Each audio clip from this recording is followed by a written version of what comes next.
Welcome to the Perspective with Stephen and Patrick. I'm Patrick. And I'm Steven. Today we have a number of topics to cover for you. I'm sure you will enjoy. The first one we'll get into is LeBron versus Stephen A. Smith. We're going to cover the Tank Roach fight. We're going to talk about along with that Tank Roach fight, we're going to cover the new boxing league. We're going to cover the free NFL free agency. And because he's always in the news, we got to talk about our wonderful president. I mean, we can just do a podcast solely on him, and he just provides us with content in and of itself. So it's something new every day with that guy. But hey, so for the next 4 years, this podcast should be pretty easy to do. Right. So Stephen A., our big bro, that we try to get either right for, get on a show, a podcast, first take. I know he giving out, opportunities to former players. Chad Ochocinco just did a great job on first take last week. Yeah. So maybe once again, we'll start off by saying, hey, Stephen A., just give us a shot. He was in the news. He had to address what he said on first take that he wasn't going to address it, but it went viral between him and LeBron. Obviously, LeBron came up and reproached him. I don't know if it was actually during the game. From what I heard, it was during the game, maybe like a halftime break or something like that. I don't think it was after the game.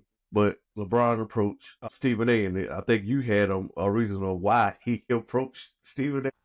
Yep. So, as people might call me the conspiracy theorist, but I was telling Steven just yesterday, I had the thought earlier this week because we saw how Kyrie was pretty much taking over the headlines for his injury and how he went to that free throw line and made those two shots. Who does that remind you of? Kobe when he tore his Achilles. Yes, 100%.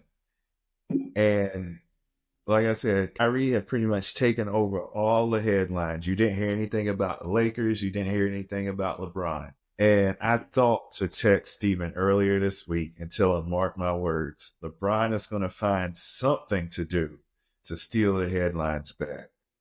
And boy, did he. Boy, did he. And like I said, he picked the right person. The person who got multiple platforms. People, name being out there for, and this is one of the biggest sports names that you kind of go after at the moment.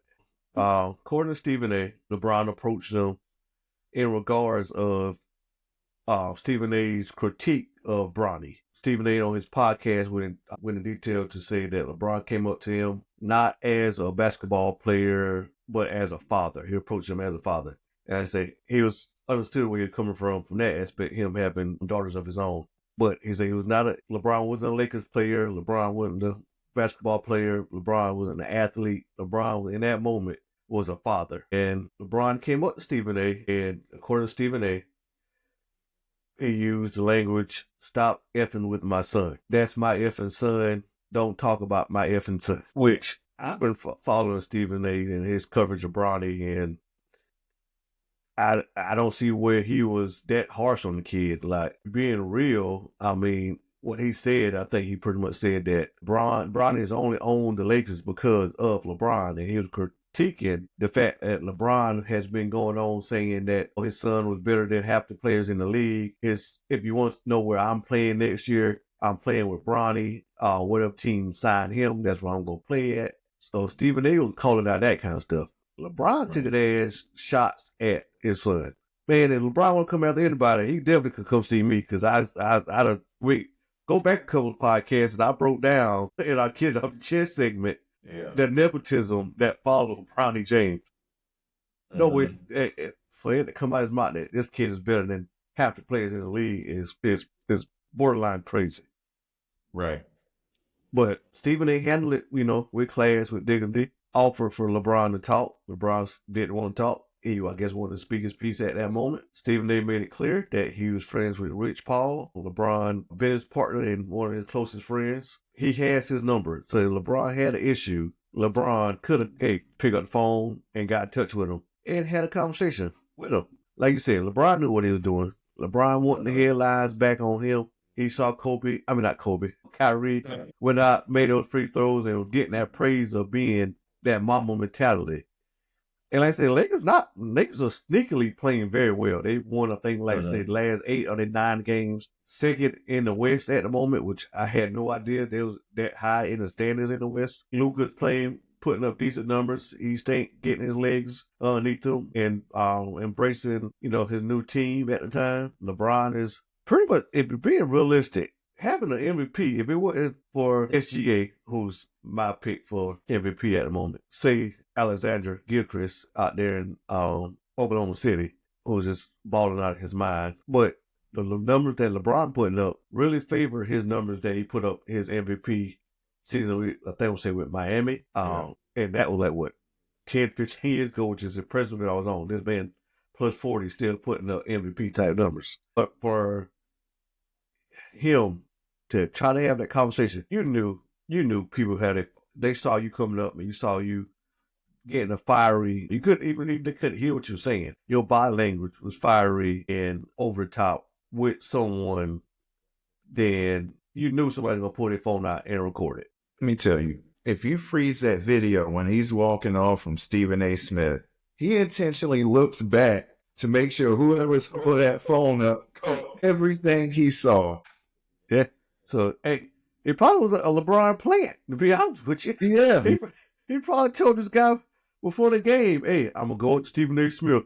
And when you see me go to Stephen A. Smith, pull your phone out and record whatever you see. Because, I mean, I don't get it. Like I say, Stephen A. Smith, who coming off a good day in the news, he supposed to be celebrated. Hey, this man just inked a 5-year, $100 million contract, making him the highest paid personality on ESPN, record-setting contract. Just beat out Mr. Aikman, who's making $18 million a year to call Monday Night Football. But like I said, there's so many things that way that could have been avoided. But he's wanting to get in the press. He's wanting the spotlight back on him. Like I said, for whatever reason, like I said, because the Lakers are absolutely playing good ball at the moment. Will they make it a deep playoff run? I don't think so. The way they give it up for JJ Redick, he's got them guys playing decent, but they know their weakness is they have no depth inside. They have no center. They made it known they needed center help at the trade deadline. Then I guess Mark Williams for the Hornets failed the physical, and that trade got, rescinded. So if you watch the tape on the Lakers are their teams to, hey, shoot the three. We cave in the post, and we're daring y'all to shoot the three. So if they match up with a team that can get hot from behind the 3-point line, they in trouble. Because I don't think because once you run out to that 3-point line to move the shooters, guess where they going? Inside, because you have no rim protectors. You have nobody, no big bodies down there to keep guys out of the paint. Yeah. Well, I think SAS definitely handled it the right way. He was classy about it. I don't see what, like I say, if it was anybody else, I don't think he would have went to Shaq like that. Shaq was sitting on the sidelines. I don't think he would have went to Charles Barkley like that. And Charles Barkley would have sitting on the sideline. I think he picked the right person to, the quote unquote pick a fight with. But like I said, I've heard a lot more analysts say way worse stuff about Bronny. Yeah. That's what I don't understand. Like, you making it, like I said, I get being protective as a father. We're both dads. So we know how protective we are over our children. Mm-hmm. If, we manage to get our kids, working with us, and they're not performing and they're not doing what they're supposed to do, they just riding on our coattails and our namesake, then I want somebody to call us out. Yeah. It is, it's only fair. I mean, I don't understand how he thinks that Stephen A. was being critical of Bronny. Like I said, anybody was critical, it's me. So, LeBron, if you see this, you and I probably will back away because you're probably a whole foot taller than me and a couple 100 pounds bigger than I am. But I don't, like I said, that was just to grab attention as we both think to get off of Kyrie, who, man, I feel bad for Dallas. Bad for Dallas. The question is, will Nico Harris have his job next year? Oh, man. I'll take the likelihood that he's out the door. And he better be out of Dallas. Like I said, now they talk, so shutting down AD for the rest of the year. I mean, with the Achilles happening this late in the year, normally in football, that's a whole year injury. I don't know if that's pretty Yeah. much the same. You don't hear too many guys tearing the ACL in basketball. I can't remember none off the top of my head that have come back from that injury. But when it happened this late in the season, I don't see Kyrie maybe being ready until maybe if Dallas makes a run at the playoffs next year. Yeah, next year at best. So yeah, yeah. If I own Nico, I'll pack my bags myself because they gonna the fans might drive him crazy. Like I said, when you mentioned that Dallas was even raising the ticket prices Yeah, for fans, I'm like, man, I don't understand that. Listen, everyone listening, understand business deals. Initially, it looked like it was a good deal, but obviously there was no long-term vision by Nico Harris because in that press conference, he said their goal is to win now. he did. Yeah. And so, it's just, yeah, things can look good now, but the domino effect happened. AD, Derek Lively, Gafford, and now there's one more that's out. Martin. He's out. And now Kyrie. So anytime you do any typical business arrangement or business deal, you have to be thinking 3, 4, 5 steps ahead and not just be, see what's immediately in front of you because you'll get these types of results. Yeah, I mean, I think he kind of put all the eggs in one basket, so to speak, and not realizing eggs are literally what Anthony Davis is made.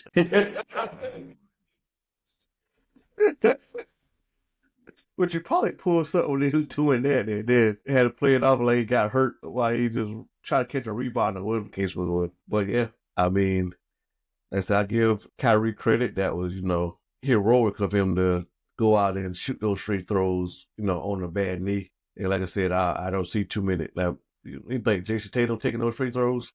No, Jason Tatum's soft. I don't care what anyone says about him. He is soft. So I think Kyrie, probably the only one who probably would have, took those free throws at that moment.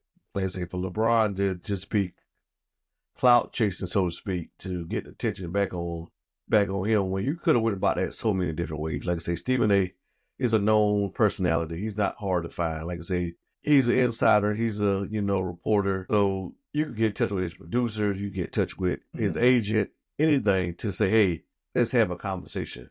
But for you to purposely walk up and be verbally upset, physically, your body language showing that you was upset also was, just another way of saying, hey, get the spotlight on me. Get the spotlight on me. Right. Man, he gets on my nerves. I'm not taking away from his talent. I do, believe in some aspects he's brought a lot to the NBA, but he is the NBA's version of Drake, a diva, a male diva. Which it was funny because, like my son has gotten into watching WWE and he just think he's a little wrestler, I'm partially to blame. Body slams and power choke slams and super flies I've been doing on since he was like 1 or 2. So he's got a thing. There's a little pay-per-view type deal with the WWE this past weekend, and they were like shouting out all these different, celebrities that was in the crowd. And I thought it was funny that I didn't know Drake was in the crowd until front row at that. Went into the crowd till like after when he had an interaction with Logan Paul, who was participating in one of the matches. I'm like, well, normally, I've been watching WWE kind of, want that mainstream appeal. Then I had Travis Scott come down and, got the glory. Speaking of, attention seeker, Dwayne The Rock Johnson coming down, doing a little weird promo that they call it. But for them not to address that Drake was in the crowd, it's kind of telling. Like, did he tell them not to let them know he was there, or they didn't feel like he was important enough? Because the show took place from Toronto, so it was in pretty much Drake's backyard. So it was kind of funny that they didn't promote him to being in in the show, which is kind of weird when they're normally known for bringing attention to celebrities, that's in the crowd. So I guess yeah, LeBron kind of do got that, diva quality. Like, granted, he's like I said, what he did for the game of basketball, you can't take that away from him. Mhm. But at the same time, I mean, that's some of this little petty stuff is like, let it go, man. You bigger than that. Like I said, if you was that upset with how he was talking about your son, then you could have made a phone call. Y'all could have had a privately talk behind the scenes after the game. But you clearly wanted to be seen, and you clearly wanted attention to be on you. Right. And to all the people saying no, to all the people that think LeBron handled it right because Stephen A. Smith publicly called out his son, let me tell you, Stephen A. Smith never went up to Bronny's face and told him he was horrible. He was doing his job. Just as easily, LeBron could have made a public IG statement to Stephen A. Smith about being careful about what he says about his son. So no, LeBron did not do anything right in this case. He was just trying to get some headlines back on himself. Yeah. And for no reason at all. Because, like, I understand if y'all was, like, fighting for a play-in spot, but you're solely at the number 2 spot, getting, a decent matchup in the first round of the playoffs, because you're going to play one of the play-in teams. So, I mean, I don't get it. Like I said, why would you, like I say, but you attacked one of the most, known sports media figures at the moment. I guess it worked. I guess we talking about it. So, it worked, LeBron. You got the spotlight back on you. Yeah. And, funny thing, remember how I told you I'm about to spit out another one of my LeBron conspiracy theories. So LeBron hit that, 50,000 record? Oh, yeah. So let me tell you something LeBron is doing. And I think I shared this with you. Notice LeBron's attitude when it comes to being a competitor. I'm not talking about breaking records. I'm talking about strictly being a competitor. Notice how he shies away from that stuff. He doesn't have no mama mentality. He doesn't have a killer instinct. All he's doing is breaking records. And what he's doing is setting a precedence for these younger players to not care. And meanwhile, like I said, it's a generational thing. It's actually smart when you think about it because he's manipulating all those young minds in the NBA. We only got a few who hadn't followed that trend. Now, all they care about is their money and their mental well-being, which mental well-being is good, and their happiness. None of them care about breaking a record. So all these records that LeBron is breaking, unfortunately, they're going to be in place for many, many, many generations after us. And I cannot stand what he's doing. Yeah, and he's getting these records just based off of how long he's been playing. I mean, he gains. He wouldn't reach 50,000 points if I think he's like I want to say he's like maybe 1,000 or so points. I can't remember what the exact number was for catching. Who was he? I said the thing. I can't remember what it was, but he was so many points behind to get the very top of that list. But I think that would require wins or points. It was something like that. But I think it would require him to play good basketball for maybe 2 or 3 years or go on a deep run in the playoffs within the next 2 or 3 years, which I don't see happening, but I wouldn't put it past him because that's what you're doing, just playing to break records. And like I said, you brought up a good point because it is generational because when I was a youth basketball coach and that was like the height of the Warriors, and oh man, it was like hard to get 11, 12-year-olds not to want to shoot threes. Yeah. And that would, I mean, it was an effect on basketball in general. So if you got, the most known name in basketball at the moment who's saying, hey, just go for you and just jump around, get your money, chase this, chase that, and not have, like I say, just work as hard as you can to achieve the goals that you need to. Like I said, these records that he's setting is never going to be broken. And maybe that's his idea. Maybe he don't want his record broken. And then he can go back and say, when the question come up, who's the GOAT, you or MJ, you can say, hey, well, I got all these champions. I got all these, these records, most games played, most points, and most this and most that. But like I said, I still don't see LeBron as the one who changed the generation, who changed the game of basketball for the better. He changed the game of basketball in a lot of ways. But, Jordan will always be the GOAT for how much attention he brought to the league once he became, the face of the league a few years ago. And same running along, but I want to tie one more thing into on LeBron is comments on Anthony Edwards not wanting to be the face of the league because he feel like the coverage of the league, people are always downing the players for something. So he said he don't blame Ant-Man for not wanting to be a face of the league because he feel like, oh, well, you talk crap about me one day and then praise me the next. I mean, when you go out and you have a bad game, or you go out and you rested, I don't think nobody's um covering the league in a poor way. I mean, I don't think Anthony Edwards can. He's still young to start with. So I think the guy like 24, 25. So he's still got a young mindset. But who in their right mind don't want to be the face of the NBA? That's why you got the Sprite commercials. That's why you got the another kind of commercial. You want to get your name out there. You want to be the face of the league. I don't think he likes the criticism that comes along with it. And that's a whole different topic I can get onto about this generation of people who can't handle criticism. Man, this is striking a nerve. I'm going to just leave it at this. Grow up. Life is all about good and bad. You're going to take some criticisms. Let me tell you something. Just the other day, or no, last month, I had to address my team and I gave them words of wisdom. It took everyone by surprise because for a while I kind of shut down. And last month, they were like, okay, those are great words of wisdom. This month, I said something, and what I said, I still don't take it as bad. I just gave them like a common human nature thing. My words were sometimes we can get complacent and get into a habit of working harder to get out of work than what it would take to do the actual work. Man, that hurt a bunch of people's feelings. So, but instead of them, instead of them realizing, okay, well, toughen up. If your feelings are hurt about that, then maybe there's a problem. I was the one who got criticized for what I said. And this was coming from my leadership. So do you think I just kind of pouted about it? No, I took my criticism and I learned that the days of, I don't want to say being a man, but what's the right words? The days of it seems like the days of true tough love are over with. So I have to figure out another way to communicate with my team. Yeah, I mean, like I said, that's a whole other topic that we could dive into. But like I said, there's a coddled generation. You tell the generation got coddled. Little too much that they can't, take the simplest form of criticism. But I say Ant-Man deserved to be the face of the league. I don't think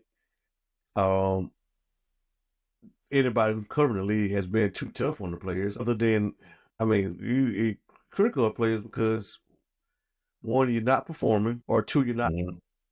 Right. And for and for LeBron to say, I didn't want to be the face of the league, but it was put on me. No, you did want to be the face of the league. In high school, you're the one who tattooed chosen one. Yes.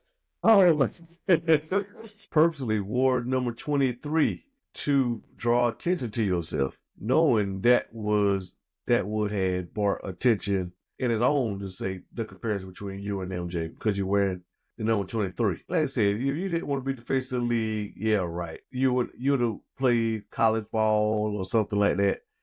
You did after high school. Yep. Right to the league. You ain't wasting no time getting to the league. No, like I said, I think that's a whole nother topic. I just want to slide it in there since we was talking about LeBron. I mean, that's all.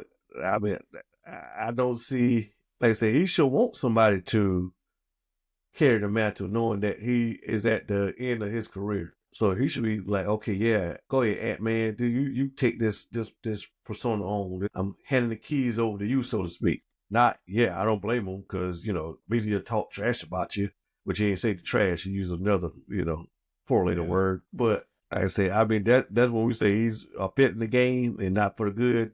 That's what we mean, like for something that way in general, because I don't understand his thinking on that. Like I say, he's a walking soundbite for no reason at all. Like I say, the Lakers are playing well. Let your game speak for itself.